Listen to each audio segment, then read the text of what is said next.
Ben ritrovati cari amici a Itinerari del Friuli Venezia Giulia, nei nostri appuntamenti alla scoperta delle bellezze della nostra regione, ma anche di tanti modi proprio per poterle vivere al meglio. E allora oggi vi portiamo a fare una passeggiata insieme con i nostri itinerari. Con noi ci sarà l'ambassador Claudia Piol, che ci porterà a scoprire le bellezze dei borghi di Claviano e Strassoldo, ma anche a scoprire le nuove comodissime e interattive audioguide gratuite promosse proprio da Friuli Venezia Giulia Turismo, di cui ci parlerà e che ci aiuteranno a conoscere questi luoghi indimenticabili. Innanzitutto benvenuta e grazie per essere qui, Claudia. Grazie, buongiorno a tutti. Allora Claudia, noi siamo pronti per partire, partiamo proprio da un po' di storia che riguarda il borgo di Claviano. Sì, allora, diciamo che Claviano è un borgo molto bello situato all'interno del comune di Trevignano Udinese ed è anche ovviamente uno dei borghi più belli d'Italia dal 2004. Diciamo, a livello storico possiamo dire che Claviano ha un po' delle origini romane, in quanto il nome deriverebbe appunto da Claudius, un cognome che indica il possessore di un fondo.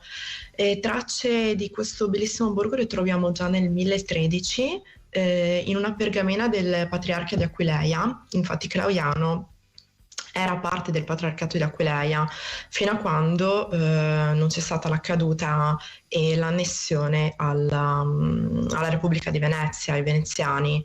E Claviano è particolare in quanto ha un'urbanistica e un'architettura molto bella, e questo lo si deve un po' anche diciamo all'invasione e poi alla distruzione da parte dei turchi dello stesso borgo. Cioè un evento così tragico in realtà poi ha visto la rinascita del borgo e l'assetto che vediamo oggi, quindi le case costruite con pietre e sassi, chiuse in una cortina difensiva, queste appunto abitazioni poste a ridosso delle chiese lungo le vie una all'altra, un fianco all'altra. E Claviano ha diciamo una storia particolarmente ricca, in quanto dopo questa dominazione di 400 anni, quindi molto lunga da parte della Serenissima, viene annessa per un breve periodo alla Francia, e dopodiché entra a far parte dell'impero austro-ungarico, ma qui diciamo che il congresso di Vienna del 1815 rimette subito in discussione questo evento storico. Quando entra a far parte del Regno d'Italia, diciamo che continua a restare una zona di confine con l'impero asburgico, e tracce di questo evento storico lo troviamo anche nella dogana italiana, che si può ancora in realtà vedere nella parte est del borgo vicino alla chiesa di San Marco. Come vi dicevo all'inizio, Claviano ha comunque un'identità ben definita, proprio per questi suoi principi architettonici e urbanistici particolari, che sono conservati ancora oggi molto bene. Il turista infatti è invitato a visitare il borgo con molta lentezza e relax. Dell'assetto urbanistico di oggi possiamo dire che è così per delle necessità particolari, sia difensive che di necessità appunto legate all'attività produttiva e anche a esigenze estetiche. Perché dico questo? Claviano, come gran parte della pianura friulana, ha negli anni, nei secoli, visto varie invasioni. Quindi cosa ha fatto? Dopo l'invasione dei turchi ha cercato di chiudersi, di diventare diciamo una cortina chiusa, come ho detto prima.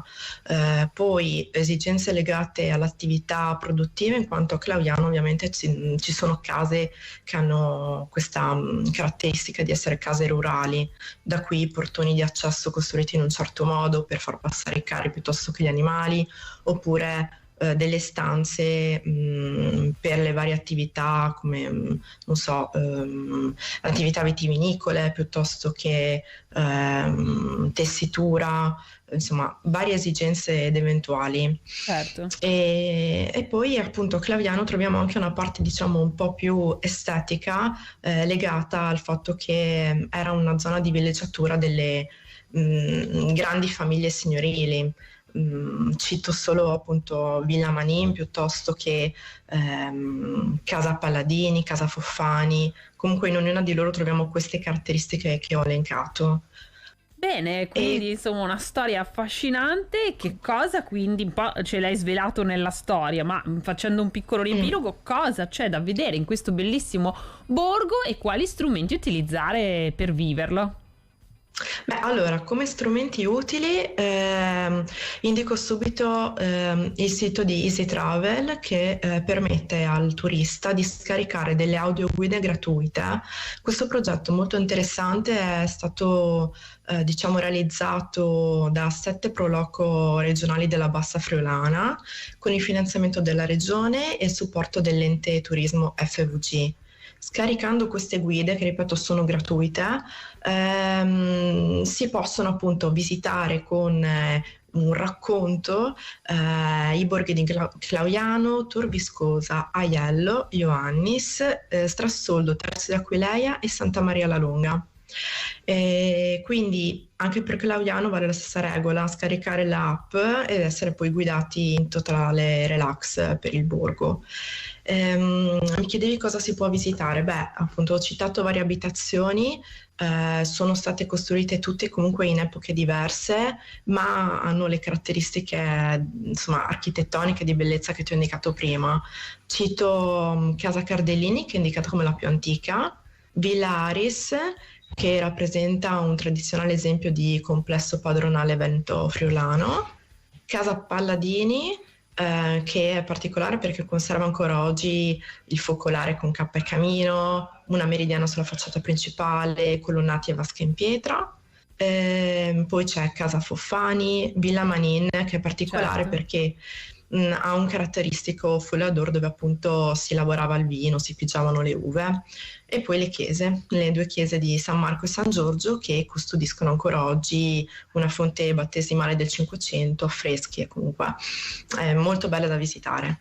Non mancano anche percorsi per i più sportivi, è vero? Sì, esatto, vicino al torrente troviamo comunque una pista ciclabile, oppure per chi ama l'equitazione ci si può appunto divertire nell'ippodromo della famiglia Piani. Non manca nemmeno l'appuntamento con le esposizioni, per esempio si può vivere quello che è stato una presenza importante nel borgo, quella di una filanda, c'è un museo dedicato a questa. Esatto, esattamente, mentre se si vuole, diciamo, lasciare Clauiano e vedere degli altri borghi nel territorio circostante, consiglio Tor Viscosa e Strassoldo, che sono appunto molto vicini a Clauiano e entrambi hanno delle particolarità.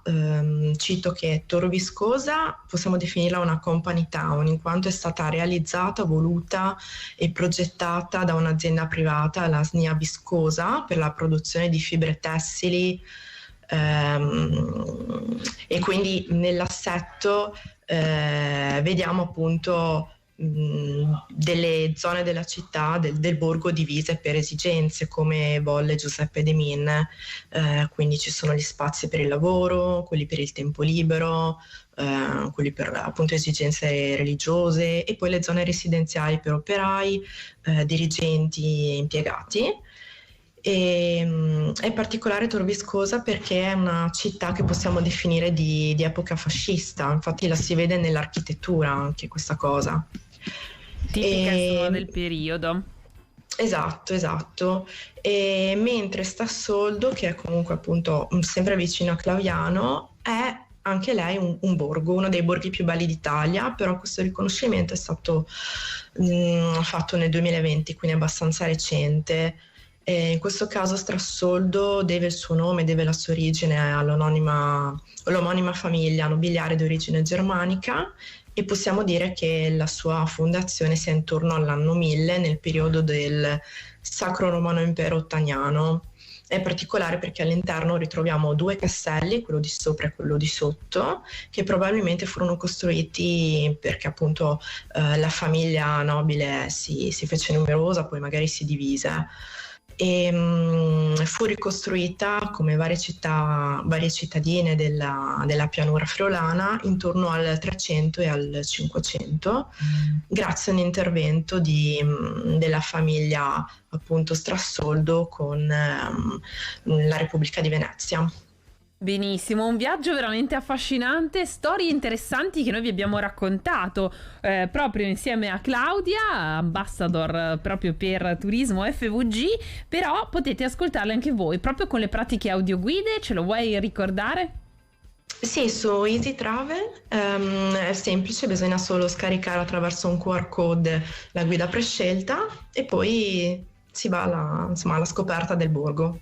Alla scoperta del borgo. Per saperne di più ricordo che potete visitare il sito turismofvg.it, trovate anche tutte le pagine social, quindi Facebook, YouTube e Instagram, FVG Live per Instagram e YouTube e Friuli Venezia Giulia Turismo invece per Facebook. E poi ci sono naturalmente gli ambassador pronti a portarvi in giro per le meraviglie del Friuli Venezia Giulia, e noi ti ringraziamo, Claudia, per essere stata con noi e ci rivedremo allora in questi luoghi meravigliosi. Ciao Claudia. Grazie, ciao. E invece io vi ricordo che i nostri itinerari del Friuli Venezia Giulia vi aspettano la prossima settimana. Quindi non mancate, tornate a scoprire con noi gli altri luoghi bellissimi di questa regione e seguiteci poi per rivederli e riascoltarli sui nostri social.